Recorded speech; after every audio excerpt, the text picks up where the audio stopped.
Ba-da-ba-ba-ba-ba-ba-da-ba-bum. Hey everybody, this is Rabbi Kenneth Hahn with Ask the Rabbi Thursdays, and I want to encourage you to share the link on Facebook with your friends, even now, if you'd like them to hear what I have to say about Jewish perspectives on sleeping and waking up. And if you're watching this later, you can share a link or encourage your friends to watch this too if you find it useful.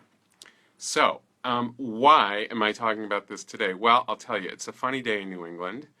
The last couple of days, it's been in the low 50s. And today in particular was a very gray, rainy day where I live in Western Massachusetts. It was very foggy, and everyone I encountered today was going through the day in a sleepy sort of way. So I started to think about the question, and here's what I wanted to share with you.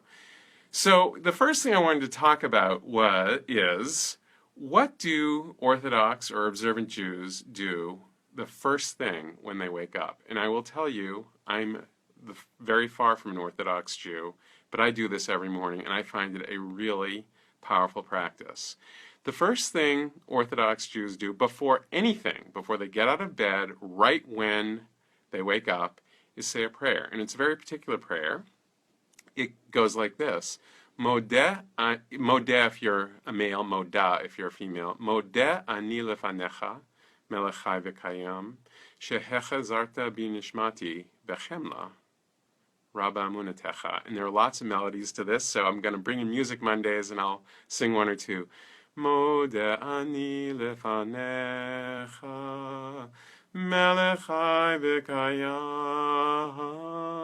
shechazarta bi nishmati bechemla, bechemla, Rabba Emunatecha. There are lots of other melodies to that prayer. What does it mean?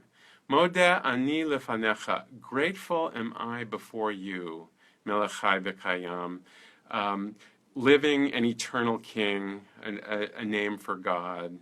Shehechazarta bi nishmati bechemla, who restored my soul to me with mercy. And then here's the part I really like. Rabba emunatecha. How great is your faith? How great is your faith in me that you've restored my soul to me for another day and given me this day to live. So I do say this prayer every morning, and I find it incredibly affirming. And, when I think about it, there are at least three things going on here. One is it's a great expression of gratitude. Modeh ani lefanecha, grateful am I before you. So nothing wrong with starting the day off in a place of gratitude. And then there's this idea that my soul has been returned to me. Let's bookmark that for a minute and come back to it. And then there's this last part, how great is your faith? And again, I love this conception that somehow the mystical powers of the universe have enough faith in me that they've given me another day to live. And what am I going to do with this day?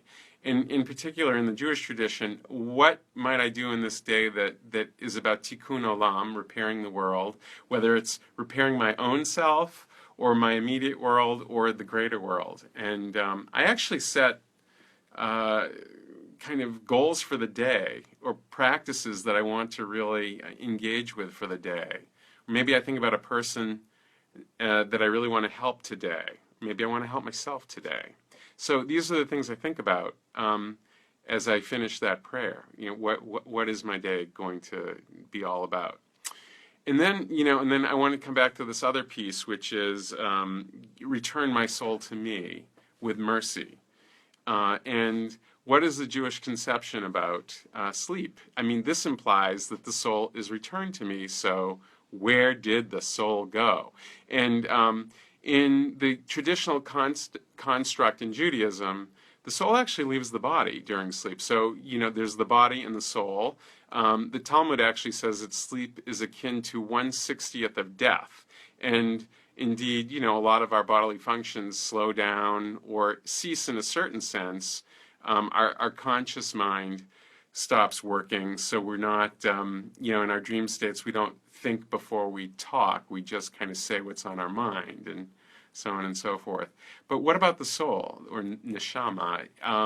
It's thought that the soul leaves us and actually, in the traditional construct, returns to God while we sleep and gets rejuvenated. So when it comes back to us in the morning, we're really ready to face another day, and we're grateful that we have another day we can face in this conscious world.